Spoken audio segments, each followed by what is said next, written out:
Mr. Nickel, Yes. were you able to speak with Miss Purnell? I was, and I was able to update her financial information so I can submit a new application. Okay, thank you.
Oh, okay, Mr. Nickel, you said that you were able to complete or get updated information on Miss Purnell?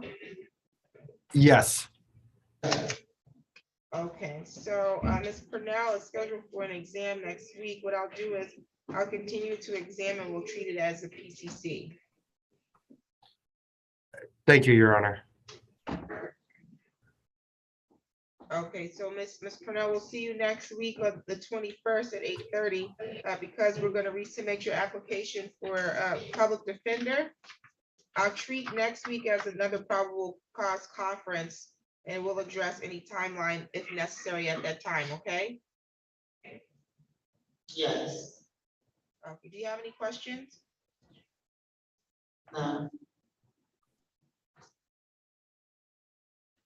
Okay, then you're all set for today. Thank you.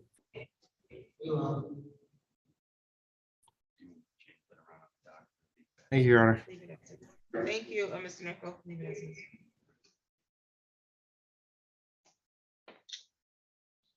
You can let the deputy know that you're all set.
Moore.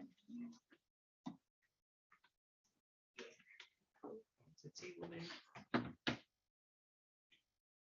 Judge, just, you know. never mind. For the record, in the matter of the people of the state of Michigan versus the Mail Moore, the file number 22-00629 applying. Council Terrence. Good morning, Your Honor. Andrea Lacey, hearing on behalf of the people.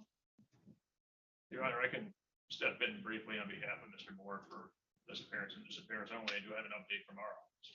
Okay, wonderful. Thank you. Thank you. Okay, and so Mr. Sarts was kind enough to look into what was going on with your public defender application. It appears you've been approved, but that they're getting conflict counsel, correct? Your Honor, from the best I can understand, there were some issues initially with his application where his stated income, the amount that he was receiving would have been too high for our eligibility requirements. However, just recently, we were able to clear up some of those issues, and with his traffic offenses, he's been assigned Goodrich from our office, but with the felony charges, we had a note in there that reflected that we needed to get him conflict counsel. So Okay. private practicing attorney off of our conflict list. So Ms. Riddle is working on getting him conflict counsel right now. Obviously, this is on our office. Our apologies to Your Honor, to the court, to the prosecutor, to Mr. Moore. We will work through this. We will get him the conflict counsel for his next court date. Our apologies. I would request an adjournment on behalf of Mr. Moore, unless he's going to represent himself in pro per. Thank you. So I think he's been seeking the representation of attorney, so. And I know as of his last court date, his application was not approved. So this is the first that we have heard that it was approved. We've already waived the 21-day timeline. So what I think is best is to set it for a new probable cause conference. That way you'll get a new attorney, they'll file their appearance, and then they can then get the discovery. And then we'll have a preliminary examination. So I'm gonna set your probable cause conference for July 21st, next week at 2 p.m. You can appear via Zoom for the probable cause conference. Preliminary examination will be set for July 28th at 10:30 a.m. That's in person at the court. You have any questions, sir? Okay. All right. Any additional matters for the record? Judge, can you just repeat the new exam date for me? I'm gonna text the officer just to be clear. Yes, it's gonna be on the 28th of July, Okay. And at 10 o'clock. 10:30. 10:30. Okay, thank you. Yep. Thank you, Your Honor. Thank you. And you're all set.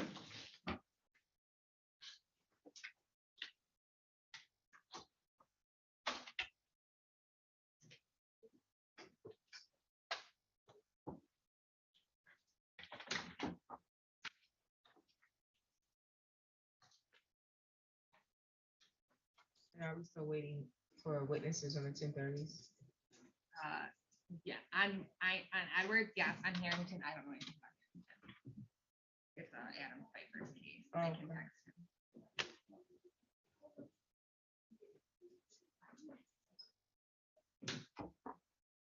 Andrea, there's nobody.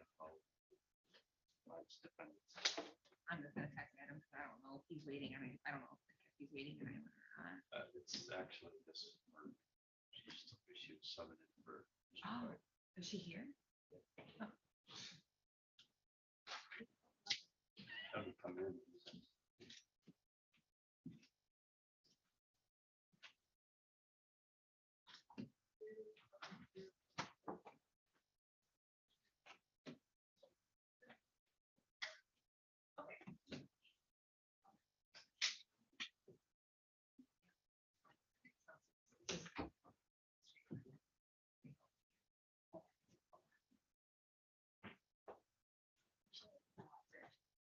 Yeah. Judge, it looks like the victim on Harrington is here. Crystal just has to go track it down.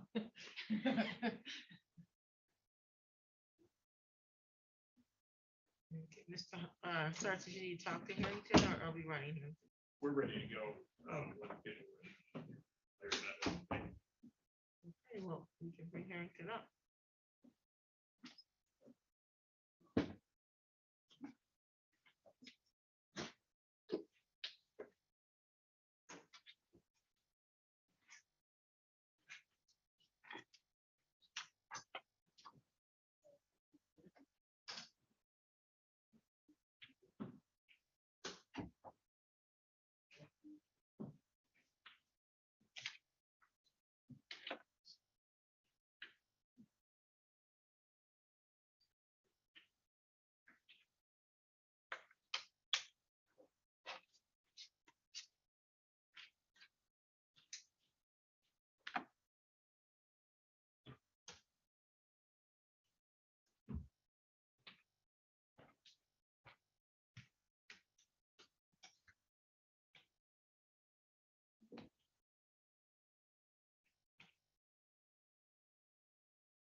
We have witnesses on Edwards.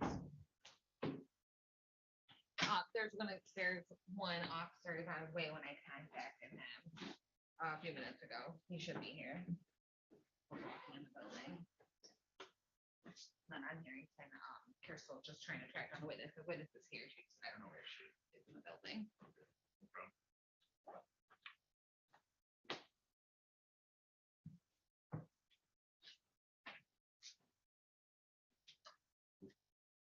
Oh, you go first.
Your Honor, just to let the court know, I'm covering the Harrington case and it's gonna be one witness exam of police officer. She ran downstairs to get something, so she 5 minutes. Okay, so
No witnesses are good.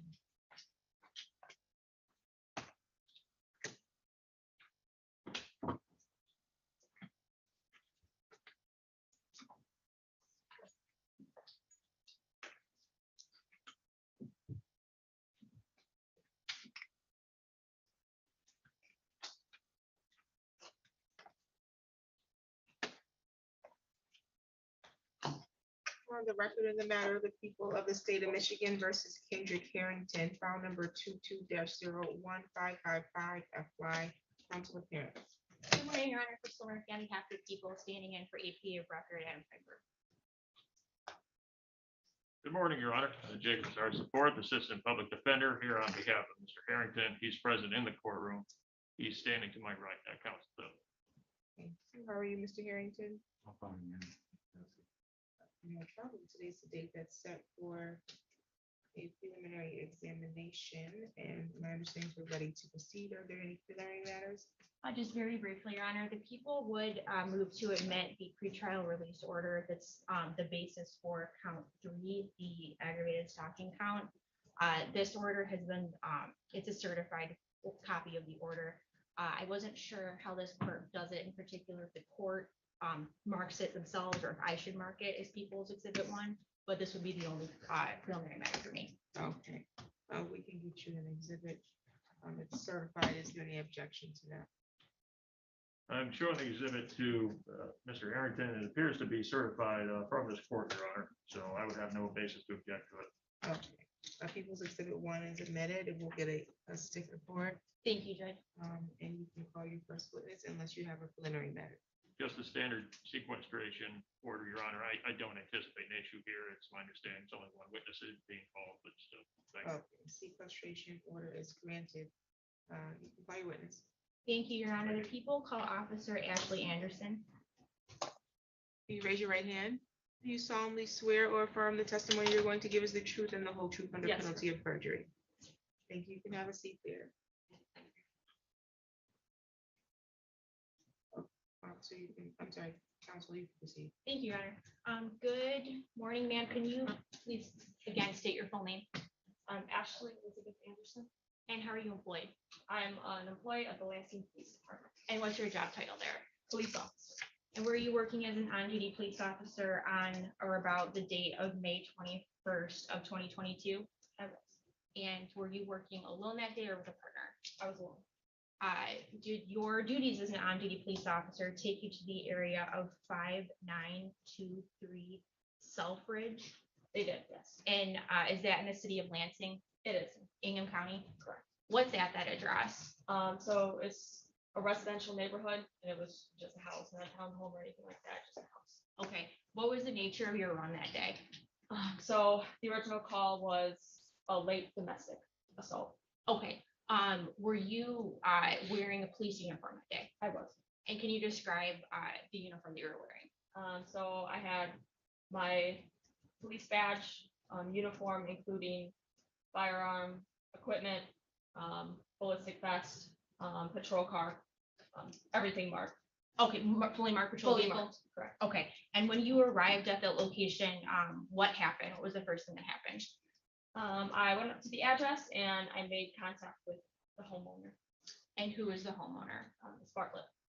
Do you recall Ms. Bartlett's first name? Amethyst. And when you first made contact with Amethyst, what, if anything, did you observe or what happened? She seemed fairly stressed out. And she started talking about problems that she'd been having with a Kendrick hearing. Okay, can you elaborate a little bit more on what she recalled or what you recall her mentioning to you about the problems with Kendrick hearing? Yeah, it seemed back and forth, some domestic dispute type issues, of fighting against residency and who was, Objection on the grounds it's calling for hearsay now. You want to respond to the objection? Your Honor, I'm sure the court probably sees where I'm going with this, but the people are proceeding under the domestic violence statute. I believe we'll get there, once more testimony is laid out in terms of, kind of what unfolded, what happened. And obviously, this witness has identified herself as a responding police officer, and I think we'll get there. Mr. Simmons? Thank you. I would reiterate my previous objection. She hasn't gotten there yet. So I would state it's still hearsay. Thank you. Sustain the objection. You need to lay the foundation before she can tell what the lady was talking about. Sure. So, so when you first got to that location, you testified that you spoke with, the individual, and then did she indicate to you any type of relationship that she had with the, Kendrick Harrington individual? She did. She said that they had been together for about a year and have lived together on. Okay. Again, Your Honor, hearsay. Your Honor, this goes directly to the foundation. Part of the domestic violence statute is whether or not there was a domestic violence, or I'm sorry, a domestic relationship. I'll overrule your objection for the purposes of the testimony that was just elicited as to the relationship. You can continue to lay your foundation. Thank you. Your Honor. All right, as to that, so you had mentioned that she, was saying that they were in a dating relationship for about a year? Okay, and what happened next? Then she went into what happened that day. Okay. Did you make any observations, to any injuries that were on her body that you saw? I did see a bruise on her left arm. Okay. Your Honor, at this point in time, I believe enough foundation has been laid to proceed under the domestic violence statute, and I would ask to be able to do so, let this court receive the, testimony that would otherwise be hearsay, in a different situation as appropriate under the domestic violence statute in this particular circumstance. Thank you, Your Honor. I would object on the grounds the foundation has not been met at this time. Thank you. The portions of the foundation are you stating were not met?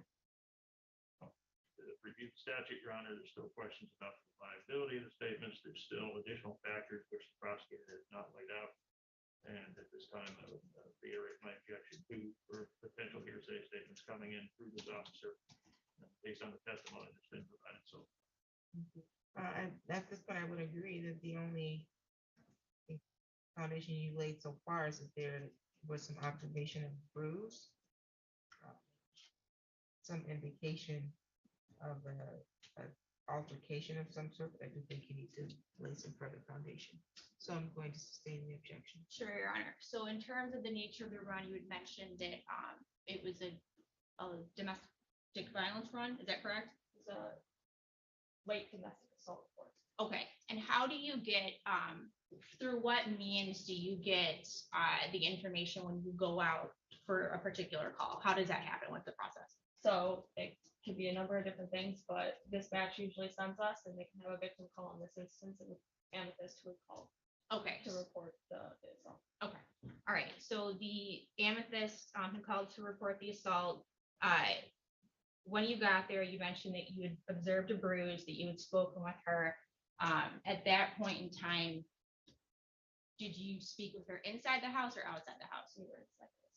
Did you notice anyone else in the residence? No. Okay. Your Honor, I believe at this point I've laid the appropriate foundation. At this, the witnesses testified that the victim was the one who called 911. The nature of the report was, what's been termed as a late domestic violence call. There was a bruise that was indicated on the individual that the witness saw. There was, a demeanor of, I believe the witness testified about feeling nervous or feeling upset.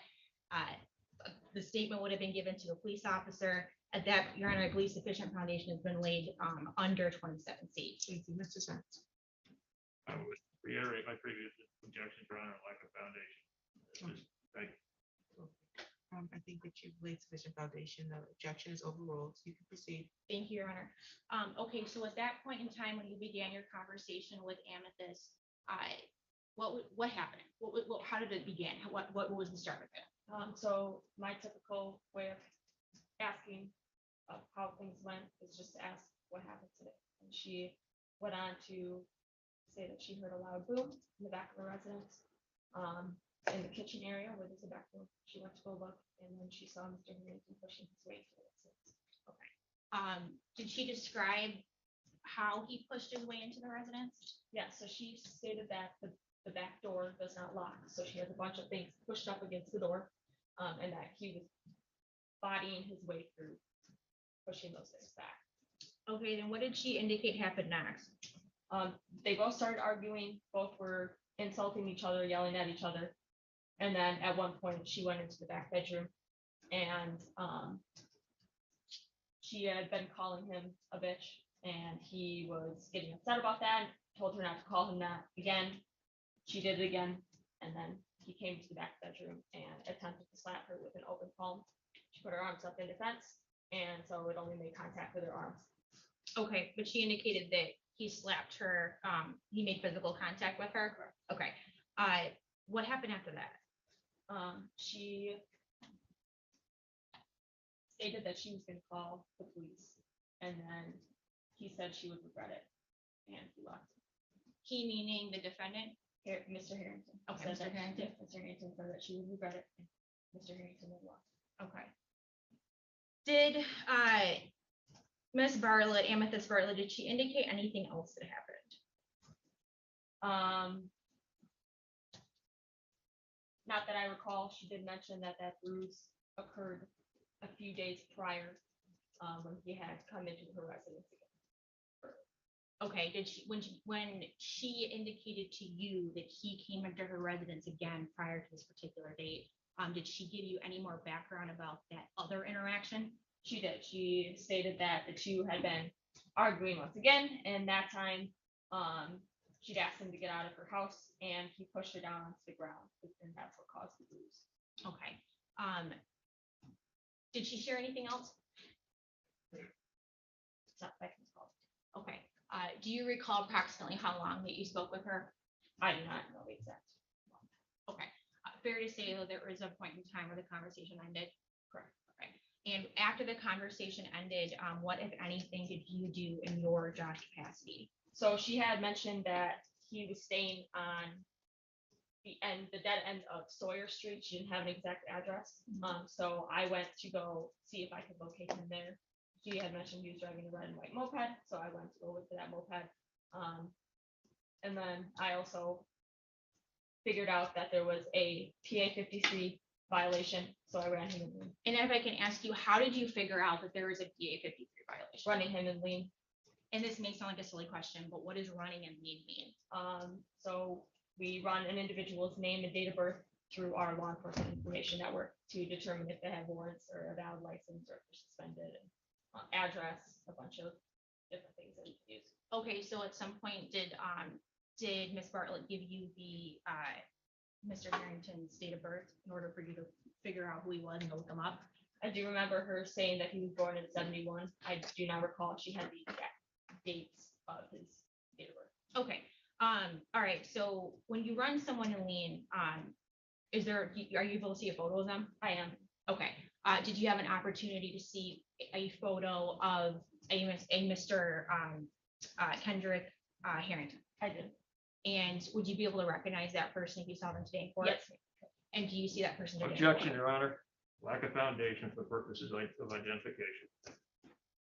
Your Honor, I would say that No one this, was at the scene at the time. She is relying entirely on hearsay. And for the purposes of this identification, she does not have sufficient foundation to establish identification. Thank you.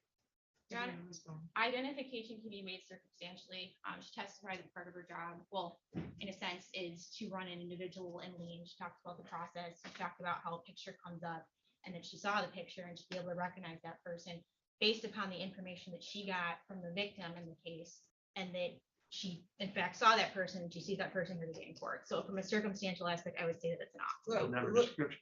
what was the description of the information she got from? I can ask a couple more questions to Yeah. kind of flesh that out a little bit more. So in terms of, let me back up a little bit. The individual in this case, Miss Bartlett, fair to say that she gave you the name of Kendrick Harrington? Correct. Okay, and that was the person that she had told you about during your interaction? Okay, and you talked about the moped. Was there anything else that she had mentioned about Mr. Kendrick Harrington? She mentioned a very basic physical description of a black male, approximately 50-ish years old, with like shorter hair.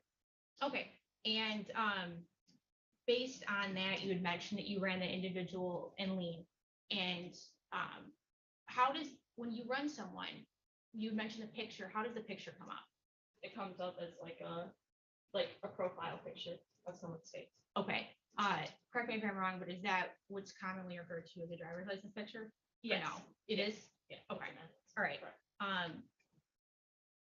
And the general description that she gave, the name, the date of birth, that he was approximately, you said 50 or so African-American male. Did that match the individual that you looked up? Okay. Your Honor, I believe from circumstantial aspect, I believe that's enough. Mr. Science. I would reiterate my objection. She never went back. She never verified with the complaining witness that was the person that she was describing. She's entirely acting on assumptions here. She did not actually verify that that was the person. And based on the description alone itself, Your Honor, obviously there's very serious questions about the legitimacy of trying to verify a person's identity. So I would reiterate my objection. Thank you. Okay, she's giving testimony that the alleged victim gave a name, Kendrick Carrington, and a date of birth, Kendrick Carrington not being a relatively common name, then a date of birth that matched. Find that there's going to be a sufficient basis for it. So your objections overruled. Thank you, Your Honor. Thank you, Your Honor. And just for purposes of ID, the court is ruling that. Yeah, identification is noted. Thank you, Judge. All right, so after you ran the individual lane, what, if anything, did you do after that? So, I mean, I provided her victim's rights and her care information, but because there was a PA 53 violation, I had to verify that. So I Okay. had to go up to the jail and verify that. And what's the process of doing that? So, like I said, after the individuals ran and lean, then we get either a certified paper copy, which is what I always do. So I went up physically to the jail and pulled out a copy of the PA 53 violation that protects Ms. Bartlett from Mr. Harrison. Okay. So that PA 53 violation, you would mention it protects Miss Bartlett from Mr. Harrington, and that would be that he was not allowed to have contact with her. Correct. There's several stipulations. I don't quite remember exactly which stipulations there are, but there are several. Okay, Your Honor, at this point in time, I have no further questions for this witness. Thank you. Thank you, Your Honor. So just briefly, a follow-up officer here. So approximately what time did you respond to this call? It was about 19:30, which is 7:30. 7:30? Okay. Now that reflects when you first arrived or when you initially made the contact, or is that an approximation as to when you finished up the report? That is an approximation as to when I was dispatched. When you're dispatched? Okay. So you're approximately there from 7:30 until what? I don't have a specific amount of time, but my typical interviews last about 45 minutes. 45 minutes? Okay. And you had body cams on at that time, correct? Correct, sir. Okay, and when you arrived at approximately 7:30, did the complaining witness, the person that you talked to, did she describe when this alleged incident occurred? I do not recall. Did she give you any sort of time frame, any indication, whether it was that day, that evening, the previous day, any point? So the call that I responded to, she stated happened that day. A little bit earlier, there was a time delay due to it being a late assault report. And when she mentioned the bruise on her arm, that was the previous day. Okay. And you referenced the 911 call. Did you ever hear that 911 call yourself? I did not. Okay. Do you know what approximate time that 911 call originated? Did you ever learn that information? I do not recall, but it would have been in the cab report.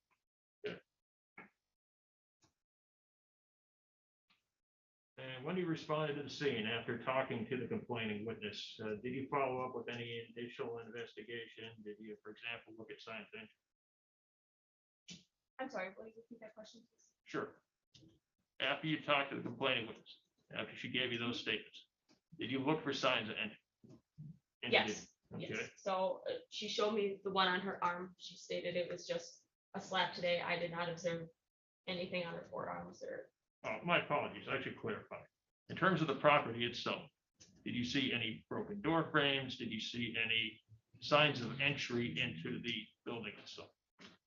Yes, there were boxes in the back that were pushed up against the door that had been pushed away. Okay, so you saw boxes in the back that had been pushed away. Yes, Did you see any other signs of any sort of entry? Did you see a broken door frame? Did you see anything else? I did not. Okay. Did you take pictures of the boxes that were pushed away? I did not. Okay. Did you see any other signs of any sort of forced entry, any broken glass, any other I did not. indications along those lines? Okay. So did you take any other pictures inside the property itself? I did not.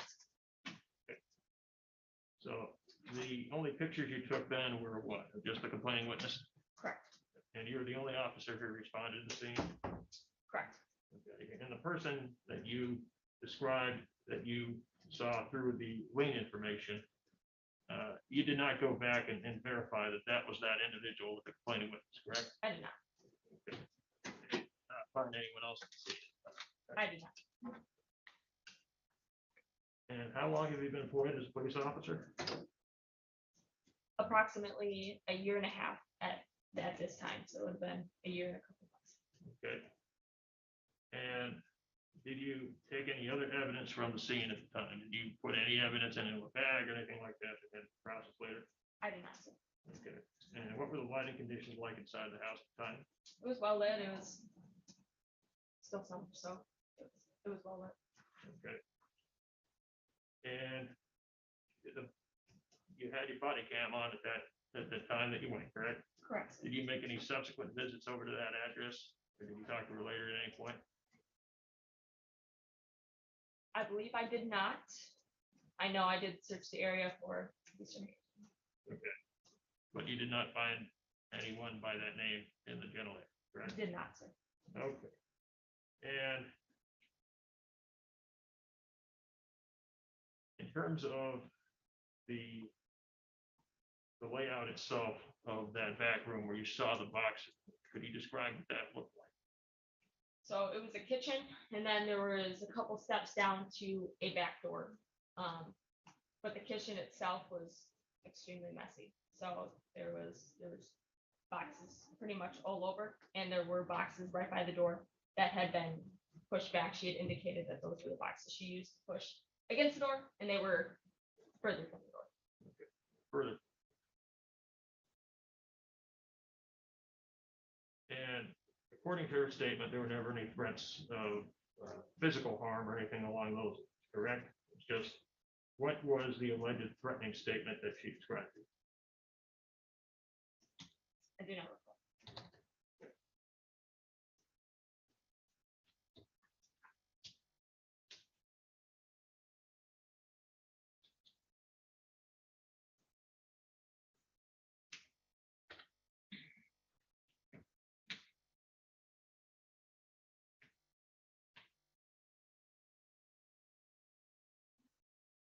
Could you describe the condition of the door itself and the inside of the kitchen where you allegedly saw these boxes move? I cannot. I do not remember. Okay.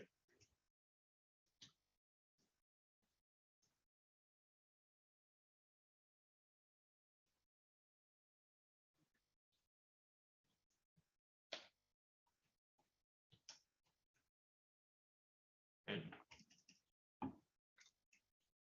did you observe a dresser or anything like that in the kitchen? I do not recall. Okay. Oh, yeah. No further questions. Thank you. Any redirect? Just very briefly, Your Honor, if I may, I just want to make sure I understand. You had mentioned that Ms. Bartlett had said that the defendant both threatened to slap her as well as that she would be sorry if she called the police. Is that right? He did say she would be sorry if she was going to call it. And then what about the slap? I don't recall. Was looking at a copy of her, please refresh your recollection? Yes, ma'am. Your Honor, may I approach the witness? Okay. Thank you. If you could just read your report to yourself, and then if your memory's been refreshed, just look up and I'll come get your report from you. Is your memory been Yes, refreshed? it is. All right, so regarding the slap, what was mentioned about that? Yes, so the variance said if she called him a bitch one more time, he would slap her. Okay. That's, just because I wasn't in reference to calling the police, so that was calling her. That was separate, right? Oh, okay. Correct, yeah, Those are two separate things. two separate things. Okay. Thank you, Your Honor. I have nothing further. Okay, I made this witness be excused. Yes, Your Honor, and the people have no further witnesses. Thank you. You may be excused, Officer Anderson. Thank you, Your Honor. Are you calling any witnesses, Mr. Sharps? No, Your Honor, thank you. Okay, you can proceed to argument. Your Honor, the people move for bind over as charged. I'll keep my argument relatively brief. I know the court heard the same testimony that I did.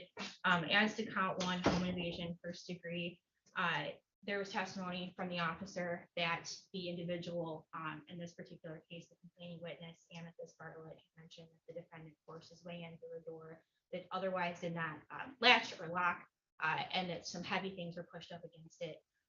And that at which point there was some conversation that was had and she was slapped. So an assault had happened and that forming the basis of the home invasion one. As to count two, interfering with crime report, there was testimony that the complaining witness in this case had mentioned that she wanted to call 911 or was going to call 911, and the defendant made statements to the effect that if she did, that she would be sorry. As to count three, the court received by way of stipulation People's Exhibit number 1, the PA 53 report. I have not received it. Oh, I'm sorry, can I approach you? You may. Thank you. And as to count three, the aggravated stalking, there was testimony that the complaining witness shared that a few days prior to this incident, the defendant had forced his way in a different time, a few days prior, that there were some words exchanged that she didn't want him in the house and that he had forced her down to the ground. So there had been a at least twice, potentially more, course of conduct where the defendant was making contact with the victim when he should not otherwise have been making contact, by harassing her, threatening her, physically assaulting her in violation of that PA 53. And then as to count for domestic violence and also to the domestic violence statute 27C, there was testimony by the officer in this case that the victim and the defendant had previously been in a dating relationship. So although count 4 is a misdemeanor and follows the felony counts, that testimony would go directly toward the domestic violence statute 27C. And Your Honor, the people would reserve any further argument for rebuttal. Thank you, Mr. Sharps. Thank you, Your Honor. Respectfully, I would request that the charges get dismissed at this time. The people have not met their burden for the purposes of bind over. The people are relying entirely on the hearsay statement of an officer who was recalling a conversation she had with a complaining witness who did not even affirmatively verify the identity of the person that she made these allegations against. Mr. Harrington, the person that they described, was not located at the scene. So respectfully, identity has not been established here for the purposes of bind over sufficiently. To satisfy that element, there are additional questions about the elements as it relates to whether this was a forced entry or entry without permission at that time. Respectfully, there are some questions about the testimony there in terms of what was produced that would further lead to additional questions about the underlying element for that, for the home invasion charge. There's additional questions certainly about whether the people have satisfied here the elements for count 2. The testimony is far from clear about any sort of retaliation, attempt to retaliation, or threatened retaliation as it relates to count 2. And further, people have not met the elements as it relates to count 3 for bind over. Count 4 is a misdemeanor, but there's also questions at this point about the extent of the relationship, other than a comment through an officer about a description of a domestic relationship. But that's the only corroboration that they really purport to present here today. So respectfully, based on the inconsistencies and questions of reliability, not to mention the possibility of fabrication or other motivations that this complaining witness may have had here, which were not explored. Respectfully, the people did not show that the complaining witness wouldn't have had motivations to lie or anything like that. On the contrary, there was no additional testimony that would support her potential reliability, and this is noted under 76A27C, subsection B, which asks whether the declarant has a bias or motive, like for fabricating statements, and the extent of any bias or motive. For all those reasons, Your Honor, respectfully, I request that the charges be dismissed. Thank you. Thank you. Today is the date that was set for preliminary examination. The verdict is on the prosecution to establish that there is sufficient probable cause that a crime was committed and sufficient probable cause to charge you as a defendant who committed the crime. Excuse me, this is a requirement that they provide more than mere suspicion, but not as much evidence as would be necessary to prove your guilt at trial. The burden at trial is also on the prosecution, but it's then a burden of beyond a reasonable doubt. The court is the sole determiner of credibility at this time. And the burden is relatively flexible and based on the evidence submitted today. And so we had testimony today of Officer Ashley Anderson, officer for the Lansing Police Department. Her testimony was elicited under MCL 768.27C in the absence of the complaining witness. She stated that she was dispatched to a late domestic call to the area of 5923 Southbridge, which is in the city of Lansing, Ingham County, state of Michigan, on the date of May 21st, 2022. She indicated that she spoke with the alleged victim, the Amethyst Bartlett. She described the alleged victim to be upset and or nervous in some way, and that she had the appearance of a bruise was noted by the officer. The alleged witness stated that she was upstairs and she heard a loud boom, and she stated that the person that she described to be the defendant pushed his way into the house. An argument ensued. She called him out of his name multiple times, asked him to leave his house, and he slapped her in the arm. She indicated that the bruise was from a date prior to that, a couple of days prior to that, in which the defendant appeared to the property. Again, she states without permission. She told him to get out of her house, and then he pushed her and she fell, and that's what caused the bruise. Defense is arguing that there is insufficient facts presented today to establish identification. However, the officer gave or elicited from the victim the name of the alleged victim, alleged defendant, which she stated to be a Kendrick Harrington, date of birth and age around 50 years old, description of the defendant. And then when the officer looked up that information in Lean, she was able to pull up a picture, but she was also able to pull up a PA 53 with the same defendant and victim. So identification was found to be sufficient for the purposes of today's proceeding. As to whether or not there is sufficient probable cause for home invasion first degree, defense is arguing that there's insufficient evidence presented today. The criminal jury instructions state that at the time of trial, the prosecution would need to show first that the defendant broke into a dwelling. It does not matter whether anything was actually broken. However, some force must have been used.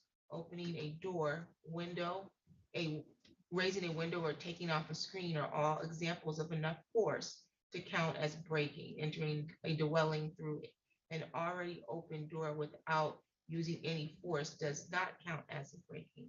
The testimony that was listed through 27C was that the door was, or the court could interpret the door to have been closed. She said that she used boxes or something to keep the door shut, but that she was upstairs and heard a boom, and that the defendant pushed his way in. And so that's sufficient probable cause to establish a breaking for the purposes of today's hearing. And so as to whether or not the court is satisfied that there is sufficient probable cause that there was a breaking and entering into the property, and that there was a person lawfully present therein within the dwelling, and that the defendant had a intention to commit a crime therein. I think based on the testimony today that there's sufficient probable cause as to count one, that will be bound over to the circuit court. Count two is interfering with the crime report, committing crime, threatening to kill or injure. Court heard some testimony today about the alleged victim stating that she was going to call the police, and that the response was that you would regret it, and that the defendant left. It's unclear to me as to what you will regret it means. I don't think that there's sufficient evidence on count two, so I'm going to dismiss count two. As to count three, stalking aggravated, criminal jury instructions require that at the time of trial, the prosecution establish first that the defendant committed two or more willful, separate, uncontinuous acts of unconsented contact with the complainant. Second, that he or she would cause reasonable individual to suffer emotional distress. Third, that the contact caused the complaining witness to suffer emotional distress. Fourth, that the contact would cause a reasonable individual to feel terrorized, frightened, intimidated, threatened, harassed, or molested. Sixth, that the contact caused the complaining witness to feel terrorized, frightened, intimidated, threatened, harassed, or molested. This is being charged as an aggravated stalking. So they would also need to prove that the stalking was committed either in a violation of a court order or was committed in violation of a restraining order of which the defendant had actual notice, and included the defendant making one or more credible threats against the complaining witness, a member of their family, or someone that they're living with in their household.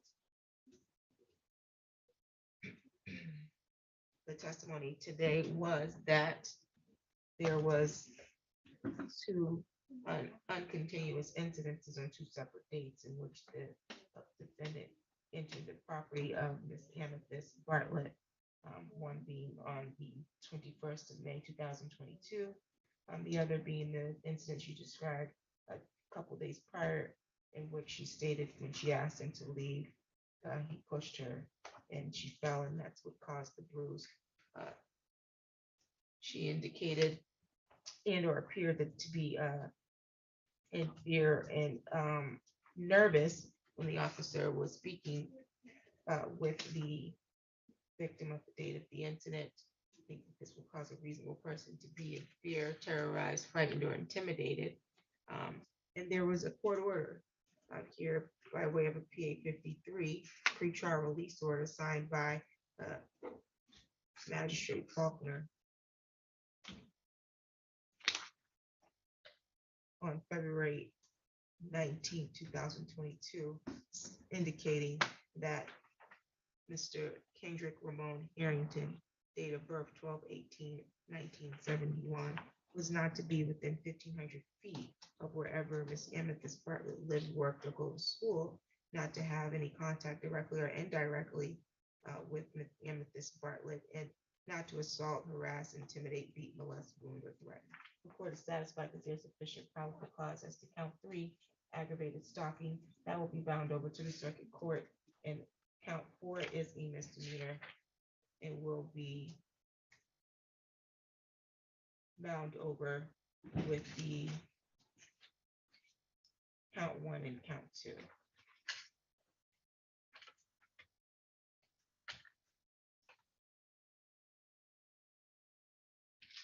The bind over date's going to be Wednesday, August 3rd. Full time to be determined by the circuit court. You do not need to appear in court on August 3rd. That's the date that they get the file from this court. Your next court date is going to be a pretrial date. Mr. Starks will be made aware of that date. We'll be in communication with you, okay, sir? you have any questions at this time? May I be heard on, Your Honor?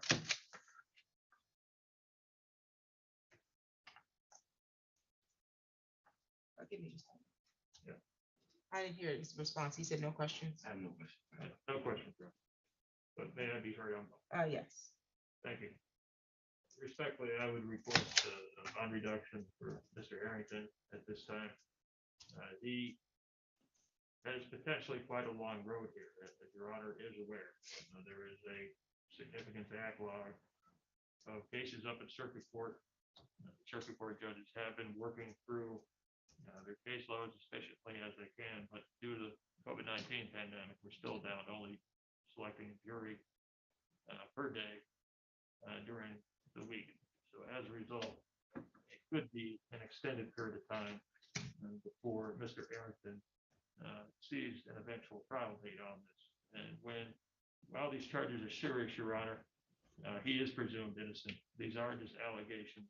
The complaining witness failed to appear today, and the officer alone was the only witness who showed up, which certainly leads to some questions about the underlying validity of the potential evidence. Mr. Harrington has deep connections in the local community. He's not a flight risk. He has a proven history of showing up for his court date. He is financially indigent. He was struggling with housing and access to financial resources, so any sort of significant cash bond would essentially be impossible for him to post. However, he will comply faithfully with all the court's conditions. He will use a tether if Your Honor thinks that's appropriate. That's been a common solution to some of the underlying concerns about public safety and everything else. We would like the opportunity to see if we can get back on and start working again and work on some of these long-term solutions while this case proceeds. And it could be a year or longer before we see a trial date. So respectfully, Your Honor, I would request a reduction in the current bond amount down to a very, very, very low cash bond or a high PR bond with tether monitoring and those types of conditions. He is well aware that he needs to stay away from Ms. Bartlett, and he will faithfully comply with all orders from the court. Thank you. A couple things. Phone number 2-2683. What's the nature of that charge? If the court would give me one moment, I can pull that up.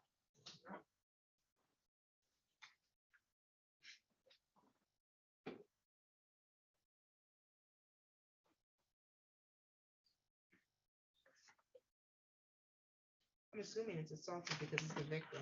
Correct, Same Your Honor. victim. I just don't know the exact. This PA 53 says failure to appear. So that means he doesn't appear in court and he was on a bond violation when these alleged allegations took place. I think the bond set is appropriate. The bond motion is denied. Any additional matters for the record? Not from the people, Your Honor. Thank you. Thank you, Your Honor.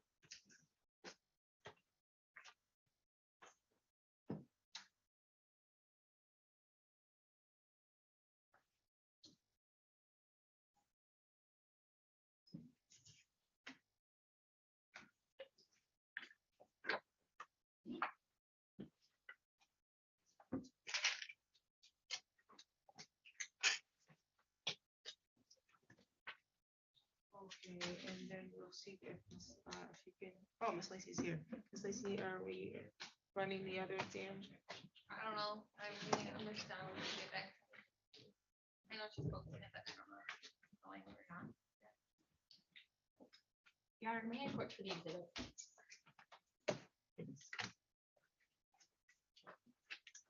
Thank you.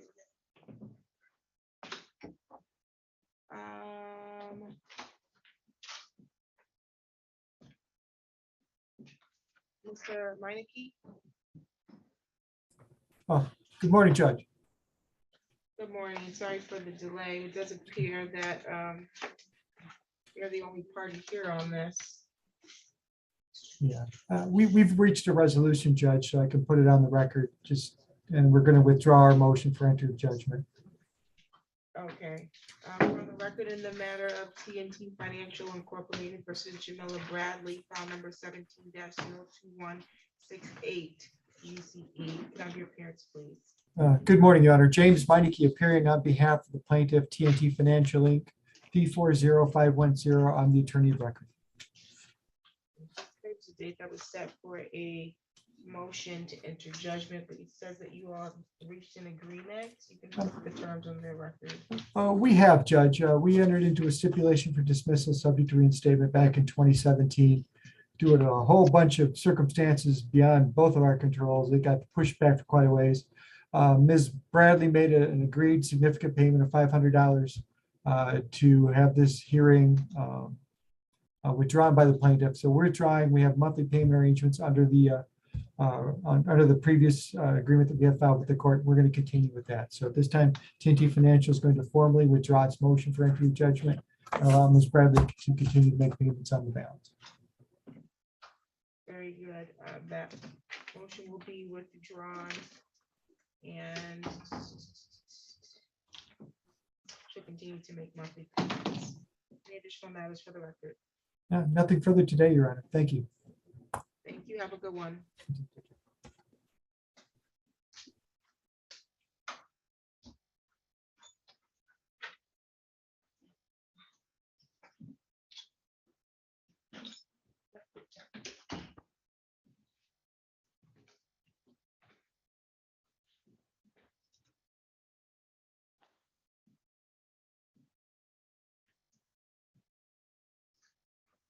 Okay, are we proceeding for the exam?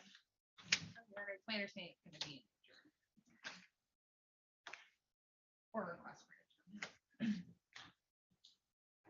On the record in the matter of the people of the state of Michigan versus Harvey Jesse Edwards, file number 22-01440, FY, council appearance. Good morning, Your Honor. Avery Elisa appearing on behalf of the people. And Assistant Public Defender Sarah Donnelly on behalf of the defendant Harvey Edwards II, who is standing to my right. Okay, and Mr. Edwards, how are you? I'm doing well. You said it's Harvey Edwards the second.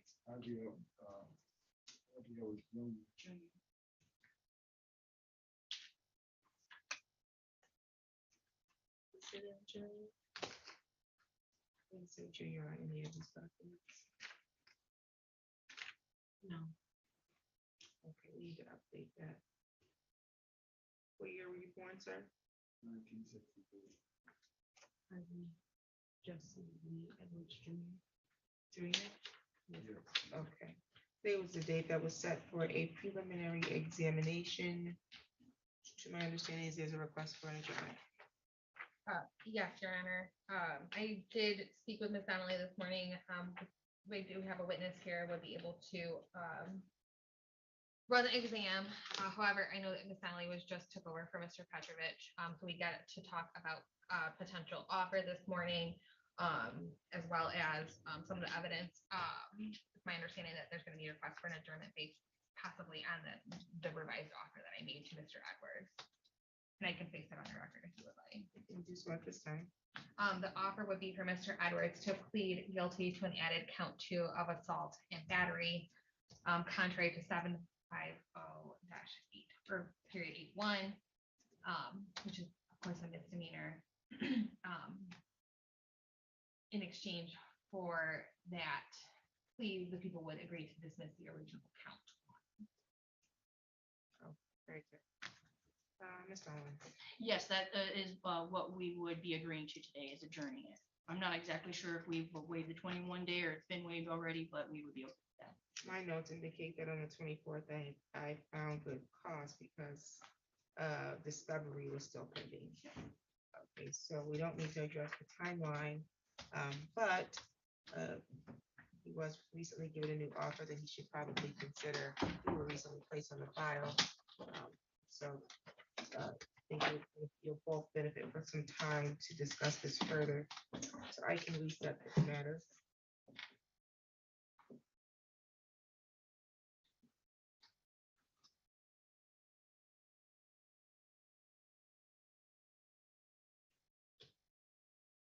We can do July 21st and then July 21st at 9 a.m. Your Honor, I could, I would ask that it be adjourned out another week. There is a civilian witness, as well that we would need to re-subpoena.